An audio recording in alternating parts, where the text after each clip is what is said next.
Hey, welcome everybody. Welcome back to the author reading experience of The Happiness Effect. It's great to be here. Thank you for spending some time with me. I appreciate you sharing your day a little bit with what I have to say, and I hope that it helps you out a little bit and it brings the happiness effect fully in force into your life. And what is the trick to the happiness effect? What is the happiness effect? The tricks are, first you got to get your body right. Then you have to get your mind right, and that will make your world right. It's really that simple. It really, really is. But in order to get your body right, you kind of have to know what you're up against. And we're up to Chapter 8 now. Chapter 8 is What Are Processed Foods? It's a really short chapter. It's really a continuation from what we talked about last week. You learned, last video, you learned that there are basically three giant conglomerates that run our food and medicine systems. They don't really run it, but they produce the seeds and the chemicals that make our food and medicine. And everything is kind of dictated by what those three giant powers do.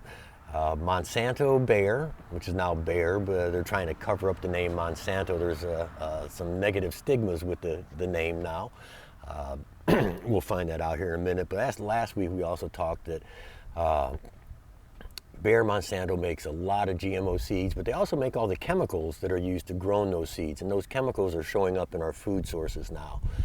We learned about how cattle is raised in a really, really unfortunate way, man. It's not healthy for the animals. It's not natural. It creates unnatural, unwanted side effects in the cattle's body, and then when we eat that meat, those unnatural side effects are now going to start taking place in our body because the chemicals stick around. And it's been a proven fact now that the chemical glyphosate shows up in processed foods months and months after the product has been processed. So that can't be a good thing. I don't care what anybody says. Putting chemicals in your body is not a good, healthy thing. You drink too much, you get sick, right? Why is that? Because your body doesn't want those chemicals in your body. And so when your body's working really hard to push all that crap out of the way, and remove the toxins from our bodies, it's working really hard to do that. It doesn't have time to do the things that our bodies need naturally. It affects our breathing, it affects our muscles and our ligaments, it affects our heart, it affects our brain. So chemicals are a terrible thing to put in our body, and yet 97% of our food comes from sources that were used to grow using all these chemicals, and it's really an unhealthy, unfortunate thing, but it's the world we live in. So you have to learn how to deal with the world that we're living in, and the simplest way to do that is try to reduce the amount of processed foods you put in your body. I've said it 100 times, and I'll say it every chapter probably. I love Mountain Dew, man. I drink it at least one bottle. I'll say at least. It's really one bottle a day. I'll say at least 5 times a week I'll have a Mountain Dew. And someday I'm going to stop doing that because it's not really good for me. But man, it just tastes so good that it's something I actually look forward to. So it's kind of creating the happiness effect in a really unnatural, unhealthy way. So yes, leave me some comments. Tell me to quit drinking Mountain Dew and I'll put that on the top of my list. But for right now, processed foods are everywhere. You go into the grocery store, let's say there's 10 aisles to choose from. Vegetables over here, dairy over here, and a bunch of processed crap right in the middle. And that's where most of us shop because that's what we can afford to buy. Even in the meat areas, you have some really good grass-fed, organic, no hormones, no antibiotic meat that was grown the old-fashioned way, the natural way. And that stuff is twice as expensive as the crap meat that you can buy, that we can afford. If you're making minimum wage, and this is nonsense, man, if you're making $7 an hour, you cannot afford to eat good. I mean, you can. It's very, very difficult. Your life will be full of beans and potatoes and some greens probably. You can probably get some good greens, maybe some carrots. But the good organic stuff that was grown without chemicals is out of most of our price range. The restaurants we go to, the majority of chain restaurants does not have real healthy food. It's food that's been grown using a lot of chemicals, and those chemicals, once they're in our body, they create unnatural, unwanted side effects. I know I've said it before, and I'll keep saying it because it's true. Your body starts having to fight off unnatural toxins just from the food we eat that we bought at the grocery store. The FDA says it's okay to eat this, so we eat it. It's cheap, we can afford it. Right now there's a lot of people out of work.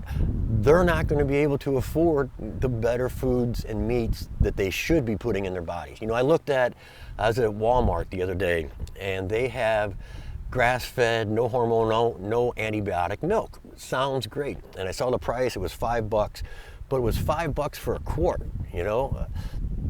I can get a whole gallon of shit milk for $5. So it's not really feasible for most of us to eat the way we should be eating, to eat the natural way. So I'm encouraging you to do what you can. Try to make some changes in your daily or your monthly budget so that you can afford some of the better foods. I've chosen to not eat meat. I'll say 80% of the time I will not eat meat that has chemicals in it. I prefer organic, doesn't have to be organic, but grass-fed, no hormones, no antibiotics, because that meat will digest in your body easier. Your body will be able to take the nutrients from that, the natural nutrients, and spread it out to your body so you're getting everything you need to get in your life. So yeah, we're going to jump right into this. Like I said, it's a short chapter, kind of a continuation from chapter 7. So if you haven't seen chapter 7, go back and watch that and then come back and watch this. We're at Carlin Park again today. It's one of my favorite places to hang out. It's close to my house. It's a beautiful day here in South Florida. It is December, so some of you are covered in snow right now, and I'm sitting out here in shorts and a short sleeve shirt just enjoying the day. That's why I moved to Florida, because I am not a cold weather person. I love snow. Snow is very cool. Unfortunately, you have 6 to 8 months of cold, and I'm not into the cold. So here I am in South Florida. It's a beautiful day. Hopefully you guys will take something from this message and use it in your life to make your life a little better, a little healthier, a little happier. We're going to jump right in. It's chapter 8. Research has shown that even small amounts of processed food alter the chemical balance in our brain. And that's from Mary Lou Henner, a famous gymnast, Olympic gymnast, excuse me. I remember her as a kid. She was really cool. She was really good. Gold medalist, an amazing gymnast. But anyway, she's right about this, and she's a very healthy person. And she says right here, research has shown that even small amounts of processed food alter the chemical balance in our brain. So one cracker, and it's got one piece of glyphosate in it. It's so small that the FDA says it's safe. But you're eating that little piece of chemical every day of your life, 365 days a year. Okay, you don't think that chemical is going to build up in your body? Especially since you're getting it from so many different sources, man. It's not healthy, and it's a very, very tough thing to get away from. Chemicals in our life are everywhere. It's in our water, it's in our food, it's in our vegetables, it's everywhere. So you have to try to do whatever you can to try to minimize that and put natural, healthy ingredients in your body so your body can fight back in a fairly easy way. Otherwise you're just throwing your body out of balance, and it's such an unhealthy thing, and it's so hard to get away from. But I encourage you to do whatever you can, starting today, man. Start it today, and try to get some healthier food into your body. Limit the amount of processed stuff you get, limit the alcohol, limit the prescription medication, because none of it's good for you. And when you're eating food that's been processed with chemicals, and all of our processed food, I'll say 90% of our processed food, I just made that number up, but most of our food that's processed has traces of chemicals in it, and that's not healthy because your body has to fight those toxins. So please try to find a way to get natural foods in your bodies. What are processed foods? That's a great question. It really is. As I mentioned earlier, the big agriculture and chemical industry giants, should I tell you again? ChemChina Syngenta, Bayer Monsanto, DuPont Dow. They pretty much run the genetic seed industry. Most of our food comes from corn and soybeans. because it can be turned into many other things. It's hard to get away from it. It really is. Actually, I'm reading a book right now from the author Michael Pollan. It's called The Omnivore's Dilemma. I highly recommend you go out and read it. It's a great book. I don't get anything for saying this. It's not advertising. It's just it's a great read. And in that book, he tells you that 97% of everything in your house, the paint, the furniture, the wiring, the building materials, your food, okay? 97% of your food can be traced back to a corn or soybean field. That's nuts, man. I mean, that really is. We're not meant to just eat corn. And again, check out chapter 7 because I really get into that in there. But it's really an unhealthy thing. It's creating unhealthy environment in the meat that we eat. It's creating an unhealthy environment in our bodies, and we have to continually fight back.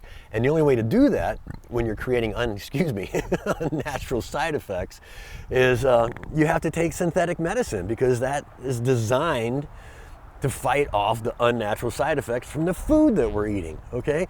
So, and that's the big cycle. You have to eat the food that these companies create, which forces you to take the medicine that they create, and it's just a big circle, a treadmill that you'll never get off of. It's so unhealthy. And so I really, again, encourage you, get off the treadmill. Figure out a way to stop taking prescription drugs. Figure out a way to not eat all processed foods. A few times a week, it's fine, man. If you're in a hurry and all you can do is a frozen dinner for the kids, that's great. But don't go out and buy them a box of sugar cereal, because there's absolutely nothing good in that box of sugar cereal. Absolutely nothing.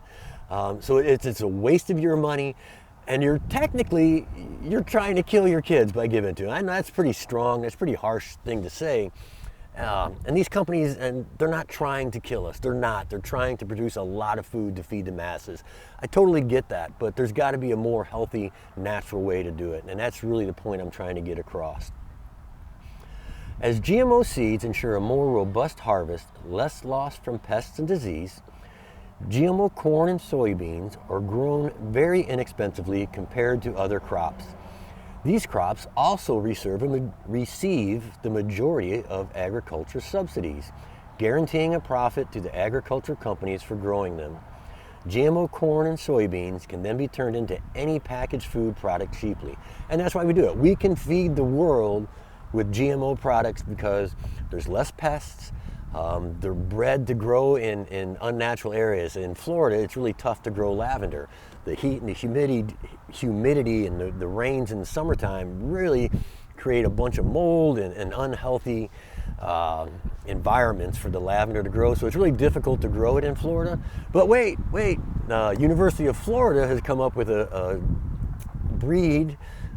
strain of lavender that can fight back against the humidity and stuff here in Florida. I've tried to grow it. It did not grow really well for me, but I know other people that have, and they're doing great with it. So, but it's an unnatural thing. Lavender was not designed by the universe to grow in Florida. It's not its natural environment, so it's not always the best thing to do. And here is my problem, and I'll just start reading it. The problem is that GMO seeds are grown using these companies' synthetic chemical fertilizers, herbicides, and pesticides. As recently as, and why is that a problem? Watch, stay tuned.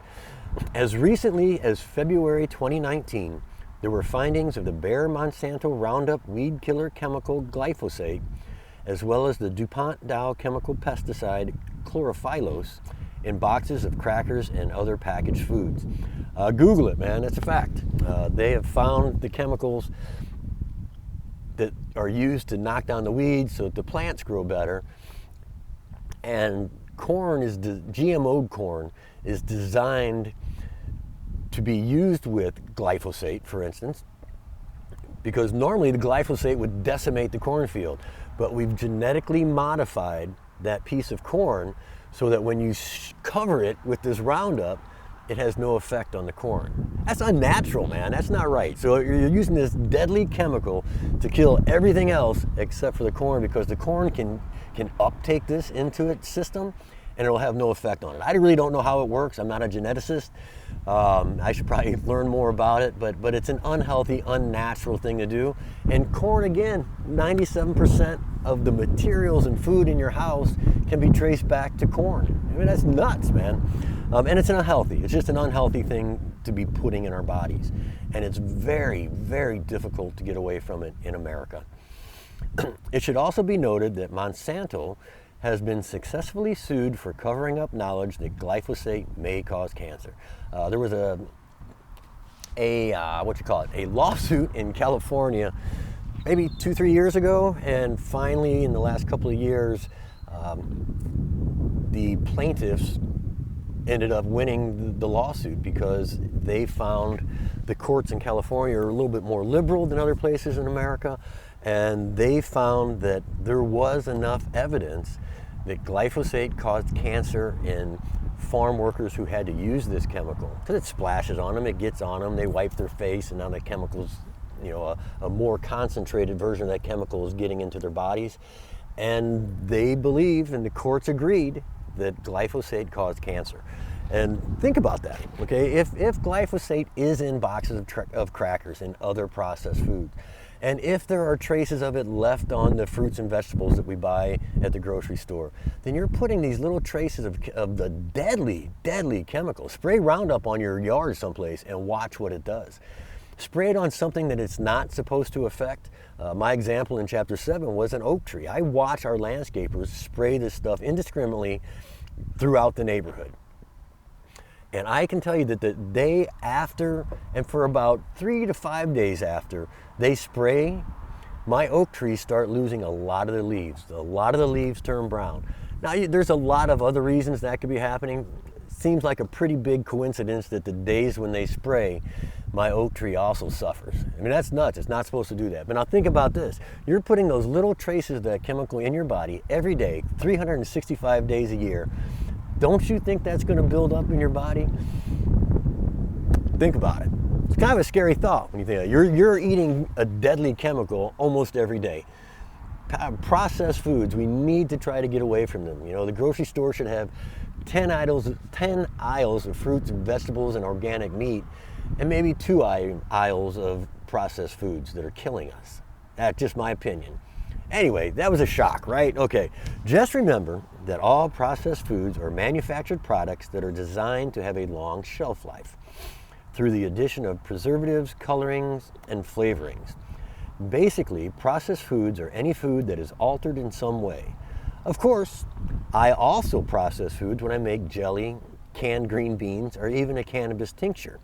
However, I do not use man-made synthetic chemicals in the process. Everything I use when I can is natural. I try to only use organic ingredients because I don't want that unnatural stuff in my food if I can get away from it. I really do. We get a lot of our vegetables from some farms out in Belle Glade and the Okeechobee County areas. We know some of the farmers, and they do organic farming, but they don't follow organic standards, so they're not paying the government $25,000, $50,000, $100,000 a year to say that they're organic. So they don't call their food organic. We know their growing methods, and we know they don't use chemicals. So for me, that's perfect. That's good enough. I trust the farmers in this instance. But so if you can find an organic farmer that you can become friends with, make friends with them and get your fruits from them, or your vegetables from them. It helps out, it really does. Some processed foods are of course better than others, but they all contain, at the very least, we're going to get away from the chemicals for a second, all right? Hang on. At the very least, processed foods contain a lot of refined sugar and a lot of salt. Also, many CPPF, commercially processed and packaged foods, claim to contain natural preservatives without mentioning that the nutrient had been synthesized in a laboratory, which in my opinion is not natural at all. If it says 8 essential vitamins and minerals, and those vitamins and minerals came by me picking out pieces of a plant and then growing it in a petri dish and then mass producing it in a laboratory setting, that's not natural, okay? I don't care what the box says.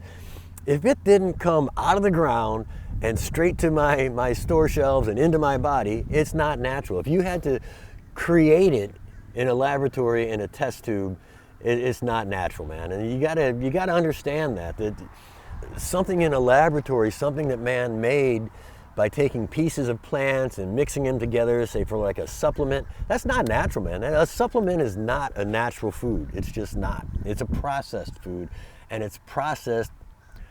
I've yet to find one that's been processed I don't think you can do it in an all natural way. So I don't take supplements. I'm not a believer in supplements.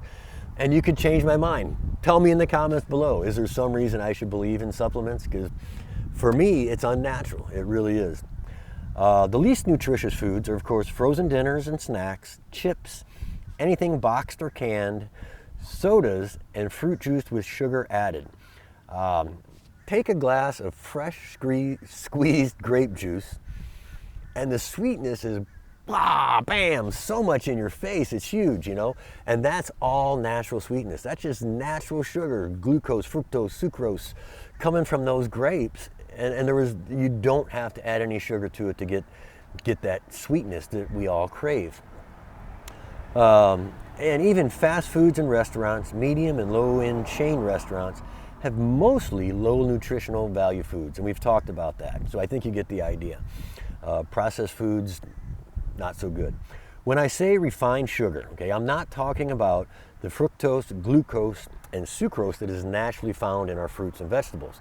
That's natural sugar, and the universe, God, nature, has put those ingredients into that item, that orange, that grape, that watermelon. Carrots to me are kind of sweet. You know, onions every now and then are really sweet. But anyway, that sweetness in natural foods is in perfect amounts for your body. You're not going to overdose on sugar eating a bunch of grapes. You may get, you know, some buzz energy for a little bit, but generally it's just sweetness. It's just sweetness, natural sweetness. It's not hurting our bodies in any way. Okay, I am talking about the white sugar that's extracted from sugarcane, sugar beets, or high fructose corn syrup made from GMO corn. And you can find high fructose corn syrup listed in a lot of processed foods, usually as one of the main ingredients. As I said, Mountain Dew. If you look at Mountain Dew, I think this first or second ingredient, okay, I think it's water, and then it's corn syrup. You know, it's one of the main ingredients. So you're drinking a bottle of corn syrup. Ugh, that should make me sick and stop drinking it just because of that. But anyway, and why is high fructose corn syrup bad for you? Well, it's unnatural sugar. And secondly, it was produced from corn that was made using a lot of chemicals, okay? Remember that, you're still getting all those chemicals in your body. And also, once white sugar gets refined, all the good nutrients from a plant, you know, like eat some sugar cane, you're gonna get some beneficial nutrients in it. But once you process that sugar and you refine it and you heat it and make it safe for Americans to eat, there's absolutely no benefit to sugar at all. Hang on one second.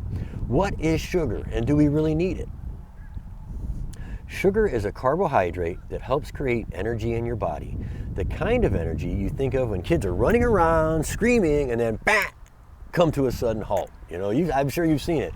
You give kids a box of candy, and they eat it, loving it, and now they're running around, they're playing, they're happy, they're getting it, and then all of a sudden, they lay down and they're done. They're just done. They're staring at the TV or their video game now. They're done. So yeah, it gives you a good sugar rush, but that's really about it. It definitely gives you quick energy, but the artificial high will also bring you down fast, totally unbalancing your body. And this whole book is about balance, right? So you don't want those ups and downs, those peaks and valleys. It's not healthy for your body. You kind of just want to try to maintain. If you're not like a high performance athlete or something where you need to boost up certain areas of your body. You know, we do much better, our bodies and minds, when we kind of live a more balanced life. Let's see. The only benefit to refined sugar is that it tastes sweet. That's it. Your body doesn't need it at all. There are absolutely no nutritional benefits to sugar that's been extracted from sugar cane or sugar beets. Zero nutritional value. None. You're not getting anything good at all, except maybe some happiness from the sweetness, or you love chocolate, so you get that sugar buzz and it makes you feel good for a little bit, but you're not getting any nutritional value from that at all. All the sugar you need is found in fruit and vegetables. If you need a sugar buzz, eat some berries, eat some grapes. It's much better for you. Eat a carrot, they're sweet too. Studies have shown that refined sugar can be a contributor to cancer cell growth. Refined sugar to a bad cell is like nitrous oxide to an engine or fuel to a fire. Explosion. Once cancer cells find an avenue for food like refined sugar, they will continue dividing and conquering your good cells at an accelerated rate. Does it make you wonder why cancer rates in America started rising as the use of commercially processed and packaged foods increased? Take a second and think about that. Processed foods really, as we know them today, began around the 1940s. And between the 60s and 70s, we really just turned the page and went full hog into processed foods. And if you look at cancer rates throughout history, the same thing happened. Those cancer rates, as processed foods rates went up, those cancer rates went up as well. And there has to be a connection. I've yet to sit down long enough to connect all those dots, but there has to be a connection in my mind. Another downside to commercially packaged and processed foods is salt, sodium chloride. The body needs salt as a conductor of energy between cells, and it helps our central nervous system to operate in a homeostasis state. It also helps to regulate fluids in our bodies as well as supporting our muscles to work more efficiently. So salt's important. So here's something you do need. The problem, and I'm going to read that in a second, so I'm not going to really get into it, but the problem is the amount of salt that we take. If we need sodium chloride in our bodies, and salt is a natural substance, then why is it harmful for us? That's a great question, and people will ask me that. You're telling me salt's bad for me, but yet you're telling me at the same time that I need salt because my body needs it to make it work better and to make it work more efficiently. Sodium, if you're out doing playing a physical activity, you're playing sports, you're exercising, you're working out really hard. Gatorade, for example. I don't know if I can use name brands, but we'll talk about Gatorade. It's an okay drink. There's sodium in that because it's the electrolytes. The sodium that's in the Gatorade is replacing the sodium that you lost through your workout. So it's helping your muscles loosen up. It's helping your body regenerate by getting that sodium back into your body because you're using it a lot in high performance activities. So if we need sodium chloride in our bodies, and salt is a natural substance, why is it harmful for us? Here's my answer. Salt increases the chance of getting clogged arteries, which contributes to the high blood pressure. High salt diets have also been related to a higher risk of getting stomach cancer. Traditional table salt has been refined, thus removing many of the natural nutrients that could assist your body. Kosher and other specialty salts are a much better choice. And that's true. The iodized salt that you get, first of all, they put iodine in it. Okay, I haven't really done a lot of research on that, but if we're having to add stuff back in after we've taken all the good stuff out, that's not natural. I mean, I've already said that. It's not natural.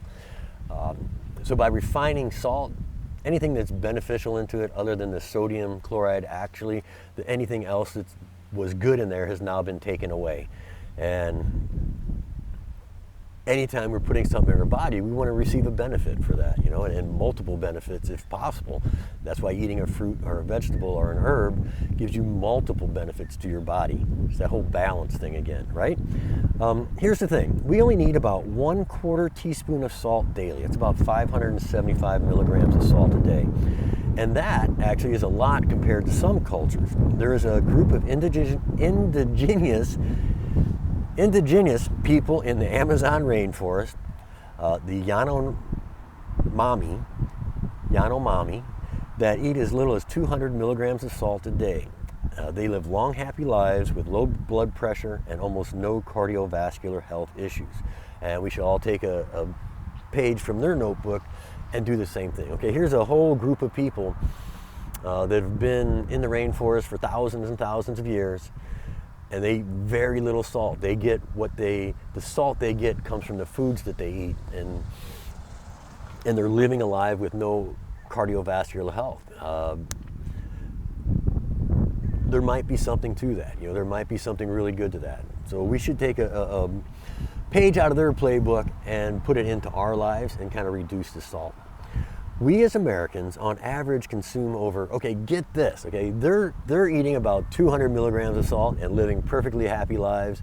We eat 2,500 milligrams of salt every single day. And now get this, 1 can of vegetable soup, okay, which is marketed as a healing food, contains around 1,000 milligrams of salt. So that 1 can of soup that's supposed to be healing you could be creating cancers in your gut, not good. Could be clogging your arteries, not good. So how can this soup be a health food when the amount of salt in it could be killing me or contributing to my unhealthiness?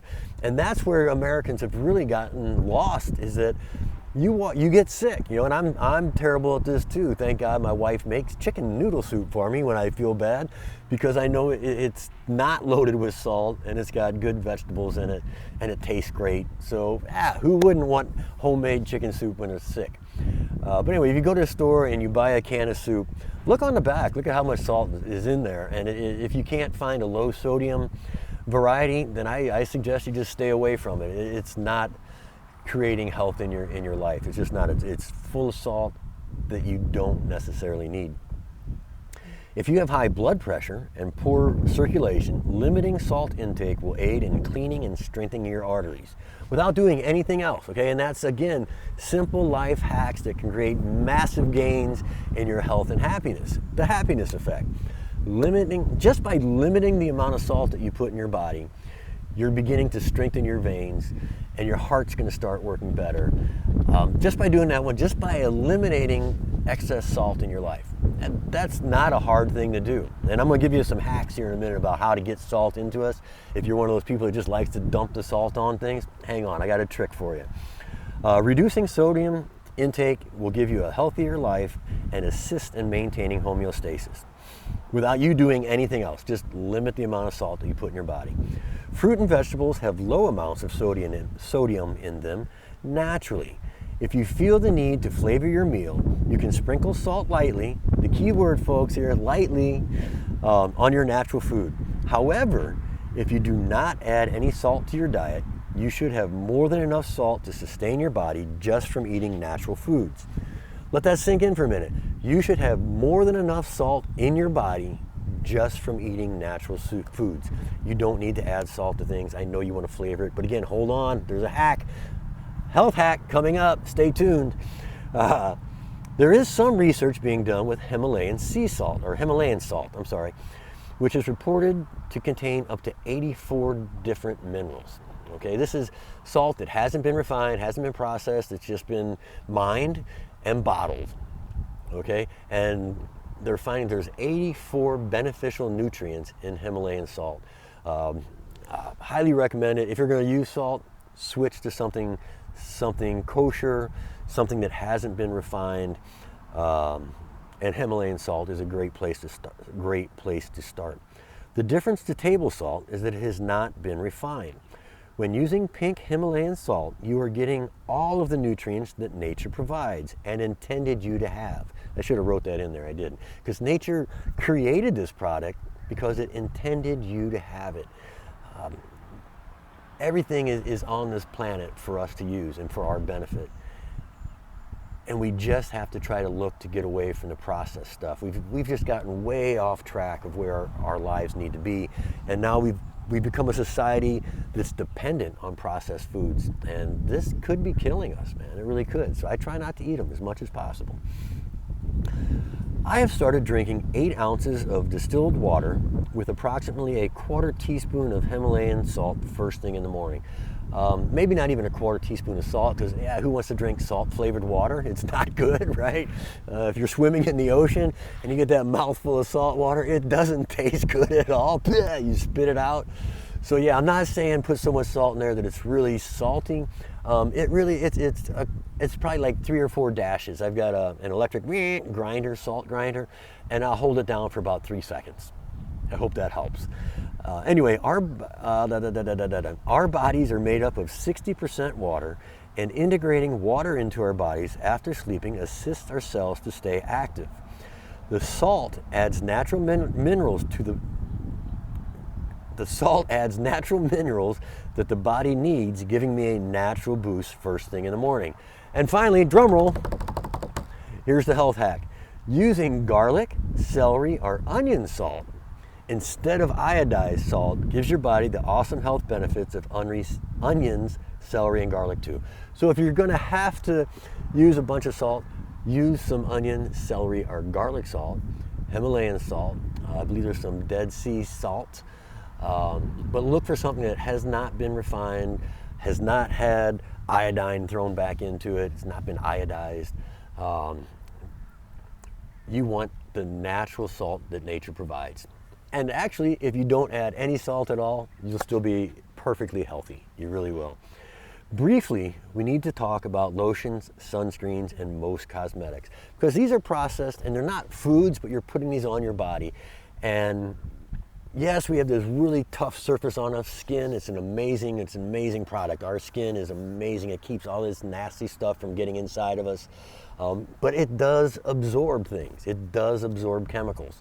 And that's a proven fact. I'm not just making that up. When we put stuff on our bodies absorb them. Our skin takes in some of these chemicals. And yes, some of them break through that skin barrier and get into our blood and into our systems. And it's a really unhealthy thing. It really is. So anyway, these products are also commercially processed with synthesized chemicals. These gooey, fragrant concoctions are contributing to your skin cell death. By applying that thick goo to your skin, you are causing skin cell suicide. Good thing that our skin cells regenerate every 27 days. So that's a pretty cool thing, right? So your body's working hard to keep you healthy. It works so hard that it's giving you new skin cells every 27 days.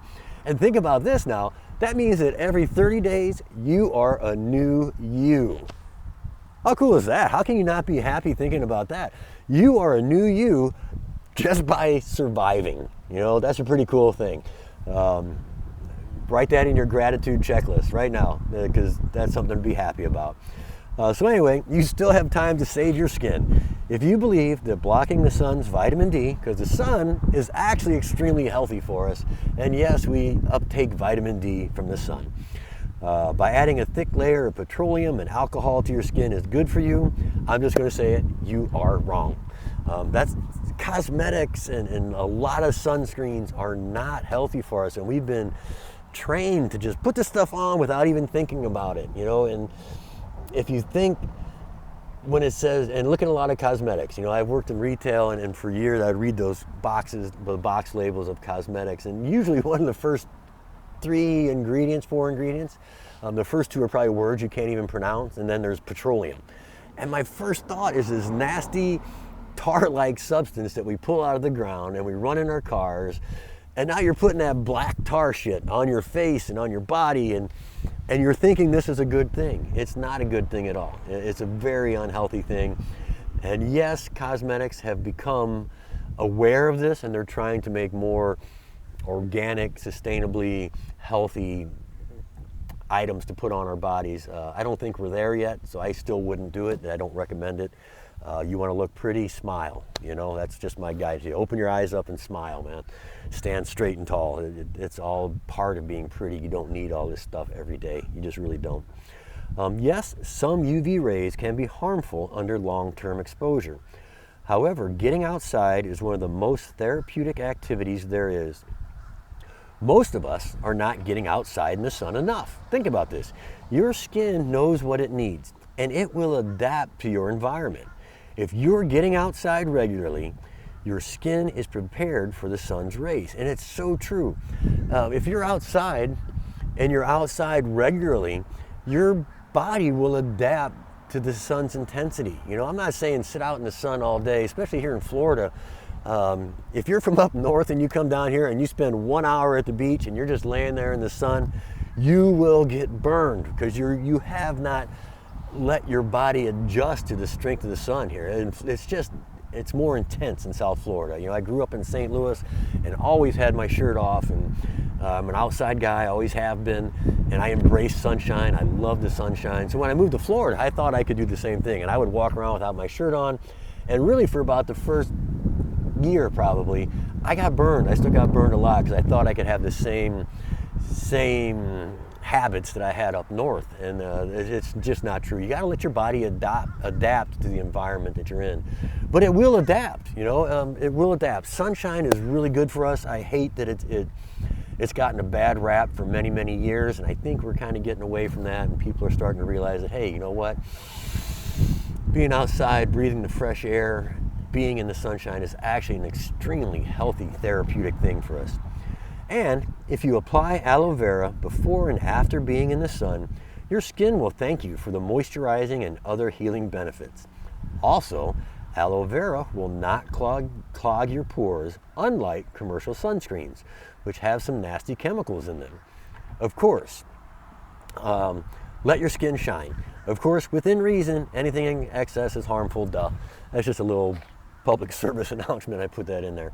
Like I was saying, if you're from another environment and you come to South Florida and you haven't been out in the sunshine for a while, please for me, wear a shirt, get used to the sunshine, build up a base kind of tan before you just go full force and leave your shirt off for 8 hours, because you're going to get burnt and it's going to hurt, and then you're going to have to put some kind of unnatural stuff on. But again, if you treat that sunburn with natural aloe vera, you're going to heal, it's going to cool your burning sunshine, and you're doing it in an all-natural way, not creating unnatural, unwanted side effects. So get out in the sunshine, man. Get out in the sun and embrace it, seriously, but be smart about it. If you have ever read the ingredients on the box that your cosmetics come in, you will start to understand how you are killing yourself.